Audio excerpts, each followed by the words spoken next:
Quem nunca na aula de educação física ou na academia deu aquele migué básico de fazer a quantidade de exercício muito menor do que a indicada pelo professor? Afinal, 8 flexões é quase igual a 10 mesmo, né? Pois é, isso acontece muito com amadores. A gente só não consegue imaginar um atleta profissional fazendo isso em uma competição de âmbito internacional. Mas saiba que sempre tem um maluco no mundo para tentar de tudo o que você possa imaginar. A cubana Rosy Ruiz era uma imigrante que, junto com sua família, saiu de seu país no ano de 1962 para tentar a vida nos Estados Unidos. Eles se mudaram para o estado da Flórida.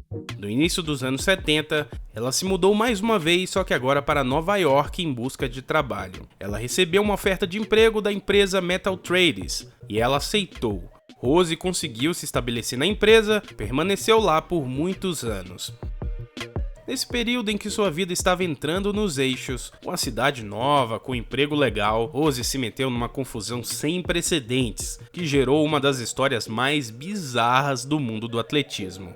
A cubana estava buscando ficar em plena forma física e ela adorava correr, quando descobriu que haveria uma maratona em Nova York. Entendeu que era uma ótima oportunidade para aumentar esse amor pelo exercício físico. Ela se inscreveu e foi qualificada para a maratona. A Maratona de Nova York de 1979 teve um marco incrível, com Great Weights chegando em primeiro com um tempo de 2 horas 27 minutos e 33 segundos, fazendo dela a primeira mulher a quebrar o tempo de chegada anterior às 2 horas e 30. Rosy também se saiu bem na maratona, com tempo final de 2 horas e 56 minutos e 29 segundos, uma diferença de quase meia hora entre as duas, mas ainda assim um resultado muito bom para ela, que não tinha o atletismo como meio de vida. Rosy ficou em 11º na corrida, foi declarada qualificada para a Maratona de Boston, que seria realizada no próximo ano. Foi nessa maratona que ela teve a pior ideia de sua vida. A Maratona de Boston ocorreu em 21 de abril de 1980. Rosy Ruiz completou a corrida com um tempo impressionante de 2 horas 31 minutos e 56 segundos. Foi a primeira vez que a Maratona de Boston viu esse tempo na categoria feminina. Ela se tornou a mulher com o tempo mais rápido em toda a história da Maratona de Boston. Seu tempo de chegada também foi o 3º tempo mais rápido de uma mulher já registrada em qualquer uma das maratonas organizadas. Tudo foi muito incrível, mas havia uma série de coisas estranhas que fizeram dessa vitória um tanto quanto suspeita. A primeira é a evolução quase milagrosa da cubana em relação à sua última corrida. Na Maratona de Nova York, que tem a mesma distância da Maratona de Boston, ela conseguiu um tempo de apenas 2 horas e 56 minutos e 29 segundos, 25 minutos a mais do que seu último tempo, que foi de 2 horas e 31 minutos e 56 segundos.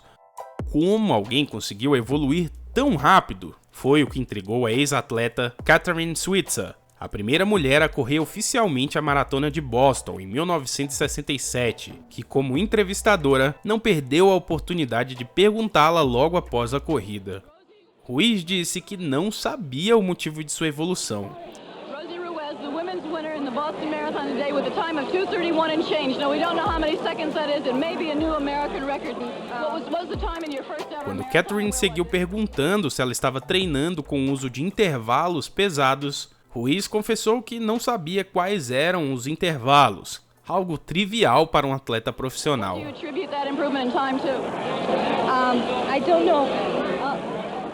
O fato de Ruiz não ter respostas para essas perguntas básicas fez com que Catherine desconfiasse muito fortemente de que Ruiz não havia sido a campeã da maratona. Entretanto, não tinha provas daquilo. O campeão da categoria masculina, Bill Rodgers, também chegou a essa suspeita após assistir a entrevista. Mas essas não foram as únicas coisas que levantaram suspeitas em relação à vitória de Ruiz. Rosy Ruiz, ao contrário dos outros competidores, não estava ofegante o suficiente quando terminou a corrida. Afinal, estamos falando de uma maratona de 42 quilômetros. Mais de 2 horas de corrida faria uma pessoa suar e ofegar bastante. mas Rose estava calma. Ela até fingiu um cansaço na chegada, mas depois esqueceu do disfarce. Além disso, seu porte físico era bem diferente das atletas que ficaram nas primeiras colocações. Suas coxas eram menos musculosas e magras do que a das outras atletas da maratona. Após a corrida, quando o batimento cardíaco em repouso de Rose foi monitorado, chegou a 76. A maioria das mulheres que correm maratonas tem um batimento cardíaco em repouso igual ou inferior a 50. As suspeitas acabaram se confirmando quando 2 estudantes de Harvard, Sola Mahoney e John Faulkner, relataram ter visto Rose entre os espectadores pouco antes da linha de chegada. Os alunos a viram saindo do meio do público para a pista, a apenas 800 metros do fim. Outra prova testemunhal veio de uma fotógrafa freelancer chamada Susan Morrow, que relatou que Rose estava com ela no metrô quando a maratona de Nova York estava em andamento. Rose disse a ela que havia torcido o tornozelo e teve que desistir da corrida, mas ela ainda queria ver a linha de chegada. Morrow acompanhou Rose à maratona, e isso revelou como Rose saiu da largada para a chegada de forma tão rápida. Os organizadores da Maratona de Boston, diante de tantas suspeitas, resolveram abrir uma investigação sobre o recorde de Rose. Com base em várias evidências que eles acumularam de inúmeras testemunhas, Rose Ruiz foi desqualificada da Maratona de Boston de 1980. Eles chegaram à conclusão que não havia como Rose correr o percurso inteiro da corrida. E essa malandragem gerou até consequência para a Maratona de Nova York. Eles consideraram que ela também não tinha condições físicas de ter terminado essa corrida e mais uma vez foi desqualificada. A vitória de Rose em Boston durou apenas 8 dias, antes que os oficiais passassem a vitória para a pessoa certa, Jacqueline Garrow. Jacqueline também não acreditava na vitória de Rose Ruiz desde o início, por um simples motivo: ela não viu Rose em lugar algum durante a corrida. Rose permaneceu inflexível e afirmou com veemência que realmente havia completado a maratona de Boston. A vida de Rose pós-escândalo não foi nada boa. Rose acabou sendo presa em 1982, quando foi pega roubando $60 mil da empresa imobiliária em que trabalhava. Após esse incidente, ela voltou para o sul da Flórida. Em 1983, ela foi presa novamente por estar envolvida em um negócio de drogas. No ano 2000, 20 anos após a grande polêmica, ela continuava mantendo a mesma história de que correu os 42 quilômetros da corrida. Entretanto, um amigo dela, chamado Steve Merrick, disse que ela admitiu a ele alguns meses após a corrida que a havia trapaceado.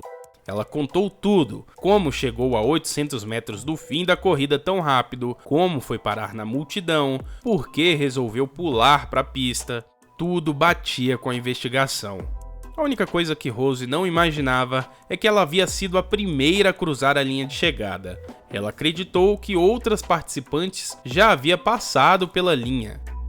Acredite, ela ficou tão chocada quanto qualquer um quando descobriu que era a primeira colocada. A trapaça acabou chamando muito mais atenção do que ela esperava. Claro que todo esse depoimento está inconforme com o que disse o seu amigo pessoal. Entretanto, não há como saber realmente se ela confessou a falcatrua para ele.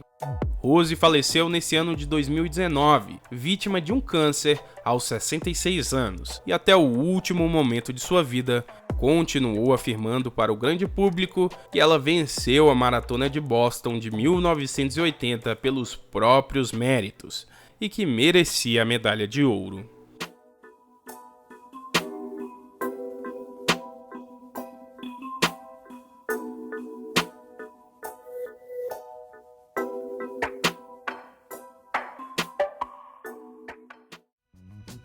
É isso aí, pessoal, muito obrigado por assistir mais um vídeo aqui do canal Mundo Bizarro. Curtam e compartilhem esse e os outros vídeos do canal e curtam também a nossa fanpage lá no Facebook. Não deixe de me seguir lá no Twitter, beleza, galera? Deixe seu comentário aqui embaixo, um grande abraço a todos e até mais!